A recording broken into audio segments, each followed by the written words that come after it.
From Hollywood, this is Out of My Mind. I'm Jay Douglas, and in episode 5, we're going from the head of the line to the coffee legacy of Robert Young, by way of our inbox. We'll also spend some time in 1955 with an accidental cultural icon, all in about 17 minutes. That's what we do each week. We search for the essential, the non-essential, and the curiously essential information every baby boomer needs to know. And if you're not a baby boomer, you'll need to know this someday anyway, so why not start now? You're welcome to listen too, as episode 5 of Out of My Mind begins with some awful stuff. Like many of us, I trusted Robert Young when he said that Sanka made a great cup of coffee without all that caffeine. It didn't take me long to realize Father didn't always know best, something I often heard from my mother. That started my search for a good cup of decaf, because I can't drink regular coffee. Recently, my quest brought me to Adam Scott Paul. He's the co-founder of the LA Coffee Club. The club ships dozens of coffees from specialty roasters to people all over the world, and I asked him which one of those coffees made the best cup of decaf. Any coffee can be processed to become decaf. Removing caffeine is apparently straightforward and can be done with pure water. So this process of running the beans through the water solution, removing all of that water and processing them again until the beans are 99.9% caffeine free. Well, this is easy. All I have to do is find a coffee company that uses its best beans in its decaf coffees. And from what Adam said, that meant specialty roasters. From Sanka all the way up to today's major coffee brands, large companies have to buy the best beans available to meet customer demand. But best beans available doesn't always mean the best beans. From a corporate perspective, they have to buy coffee that's available, and that means that it might be more of a commodity level coffee. In terms of specialty coffee, the batches that we roast are much smaller. The farms that we buy from are much smaller, and we are looking for the highest quality there is. So which roaster did he recommend? Actually, none of them. It seems the decaffeinating process comes with a small side effect. It changes the look of the coffee majorly.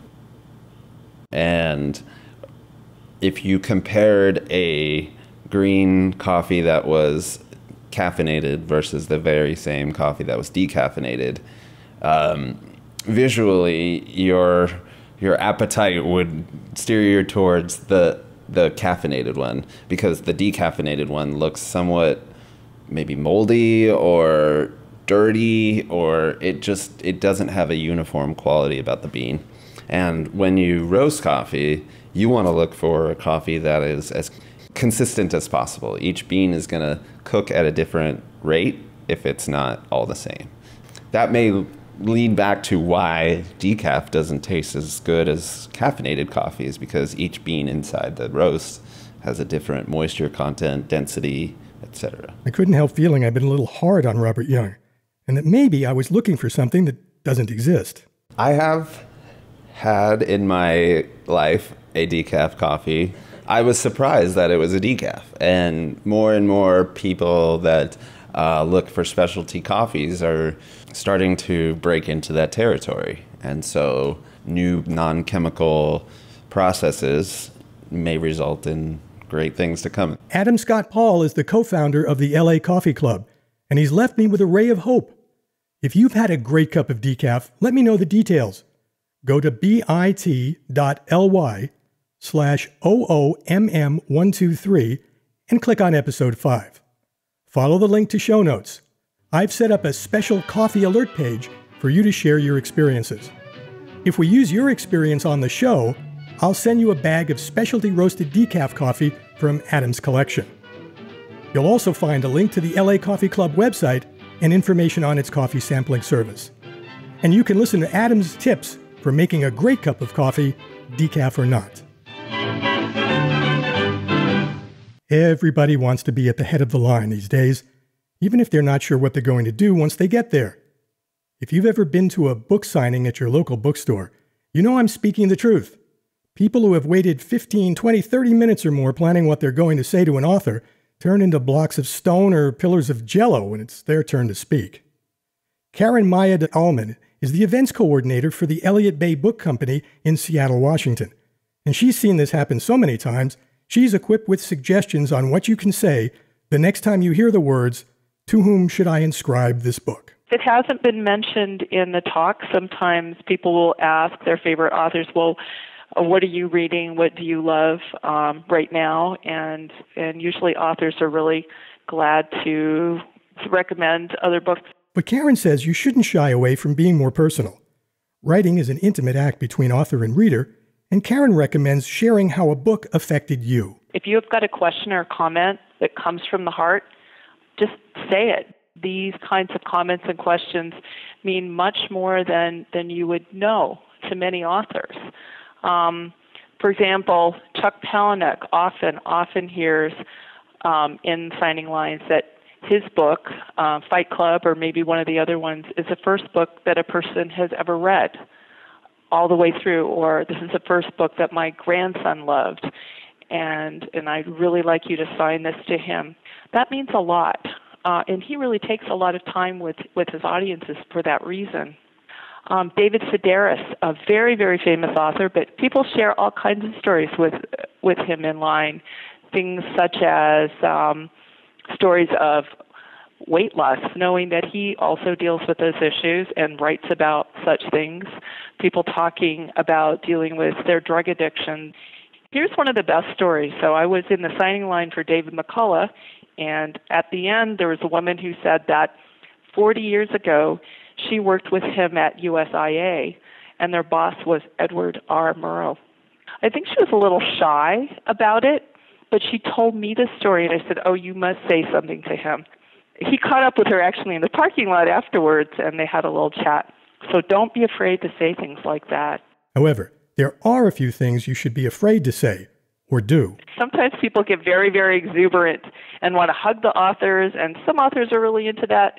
But a lot of authors, and especially if there's a really huge crowd and you're trying to get to everybody in a small amount of time, that's kind of tough. Asking an author to read your manuscript is also something you should avoid.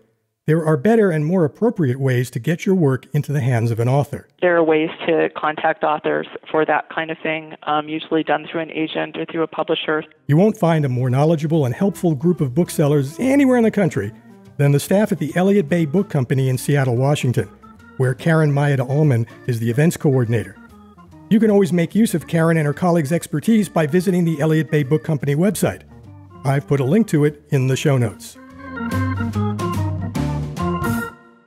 A moment, please, for a tip of the hat to you for your feedback on the show. Most of it has been encouraging, and for that I'm grateful. It's rewarding to know that what we do here in about 17 minutes every week is interesting enough to keep you coming back. The segment that did get the most comments was Mark Horowitz's look at The Magic Christian, a film from 1970 starring Peter Sellers and Ringo Starr. Typical of the comments were, "I will look forward to more of Mark's reviews." Another listener wrote that she was so intrigued by Mark's description of the film, she immediately went online and ordered a copy of the DVD. Rest assured that Mark will be back in a few weeks to talk about another film we may have missed while we were busy growing up. I love hearing from you, and if you have a comment or suggestion for the show, you too can go to bit.ly/OOMM123. Click on episode 5, and you'll find different ways to send your feedback. One of them is sure to be to your liking. In 1955, NBC President Sylvester L. Weaver, better known as Pat, thought he was solving a major problem. Instead, he created a cultural icon that most baby boomers not only remember, but remember fondly. This is the story of Pat Weaver's radio folly. This is the story of Monitor. Stand by, Ready with Davenport. San Okay, Quentin. hello, Walter McGraw. Standing Good, by. be with you in a minute. Okay. This is Monitor and Walter Kiernan at NBC's Radio Central. WWJ Detroit and Carl Cederberg. That story, Monitor goes to Davenport, Iowa, and now a late bulletin, International News Service Taking report. a look at the Monitor baseball scoreboard. Birdland, Unchained Melody. Here's a bird that just landed, our television monitor, Henry Moore. Right now, this is Monitor going places and doing things. Take Again one. to the Blue Note in Chicago this time, and the monitor moves down to the Embers in New York and the monitor music of Jack Elliott Trio. And now to the United States Weather Bureau in Washington. Monitor takes you now to Walter McGraw and San Quentin Prison. Come in, Jim Cahill. And tell us where you are and how goes the Monitor goes now to Hamburg, Germany. Right now, the man who made Droodle a household term, Roger Price. To the Palladium in Hollywood and the Monitor music of Les Brown. In Detroit, negotiations to avert a General Motors strike continue Now, for an this is Ben Grauer. Walter Carradine. Morgan Beatty. And Miss Monitor. All of us saying good night. All of that occurred in the last hour of the first day of Monitor Radio in 1955. It began, as all hours did, with the somewhat techy, somewhat eerie sound of the Monitor beacon, and it continued at that frenetic pace for 20 years. Every weekend, Monitor used the technology of the day to span the globe and also to pull it together. That may not have been Weaver's intention. He was looking for a way to save NBC Radio, because NBC needed the money from radio to fund its new television network. Weaver hoped to extend the life of the NBC Radio network by a few more years. His critics called him crazy. Everything he did at NBC, people thought, you're crazy, it will never work. Remember, at first, he opened up the morning hours with the Today Show. Television networks did not broadcast from 7 until 9 o'clock until Pat Weaver put on the Today Show in 1952, and everybody thought he was crazy. Who's going to watch a show in the morning? Well, as it turns out, everybody was going to watch that show in the morning, and it became the number one show in the morning very quickly and stayed there for decades. Then he opened up late night with The Tonight Show in 54. People said, that's never going to work. You know, local stations run, they do their 15 minutes of news if they do news at all, and then they run their local movies in black and white. Who's going to watch Steve Allen hosting 105 minutes of this show out of New York called The Tonight Show? Who in the world cares about that? And as it turned out, The Tonight Show's been number one forever. That's Dennis Hart. He's retired now, but he spent 40 years in radio and television broadcasting. And it all started with Monitor bringing a part of his world together.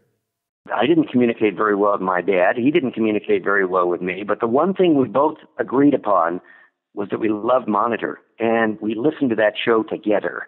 In the car, he'd have it on in the garage, at our house. Dennis was so captivated by Monitor that after leaving grad school, he wrote the definitive book about the show. But let's get back to Pat Weaver's crazy idea for a moment and why it captivated not only Dennis, but a nation that was poised to leap into the age of computers and information. Here was this incredible show that was more exciting than anything that was on TV because it was live and television wasn't. It kept you involved and instantaneously informed with what was going on in the world. Television was not equipped to do that. It could not go live instantaneously. Monitor could. So as excited as we are now, we talk about how people are changing the way they get information now, going away from the printed page to online. Well, here was Monitor, and so if you wanted to be entertained, if you wanted to be informed, Monitor was really the only place you could do it.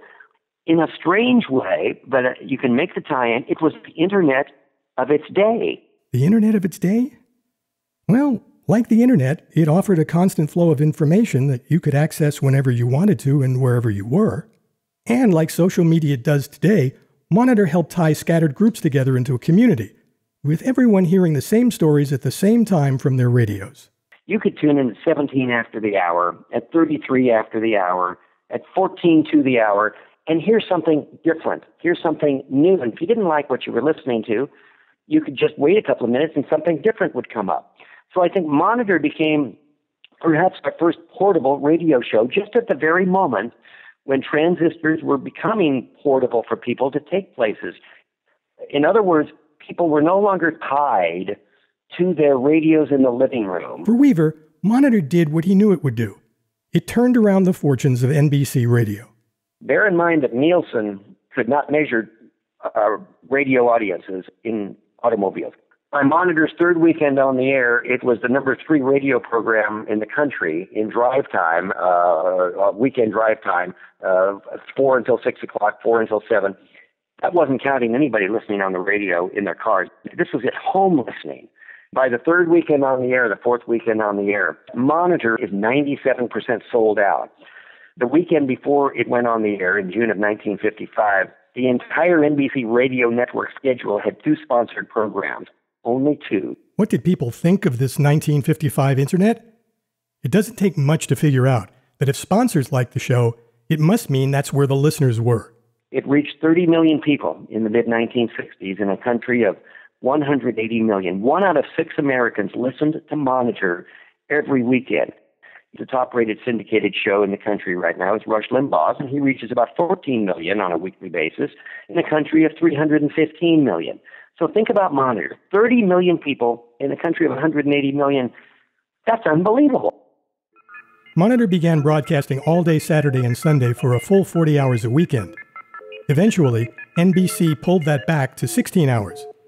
And then, in January 1975, the Monitor beacon went silent. It fell victim to too many forces. NBC television was no longer in need of money from the radio division. Television could go live almost as quickly as radio. Radio stations were into playing music and weren't interested in being the internet of their day. Still, Monitor in its 20-year run matched pop music, rock and roll, disco, and talk formats stride for stride. An incredible feat of broadcasting that will never be matched. To me, here's the real proof of the show's lasting impression. Dennis has put as many of the old Monitor shows as he could get his hands on onto CDs. And then, when I drive into a gas station on a Saturday afternoon, I will have my windows down and I'll be playing Monitor very loudly.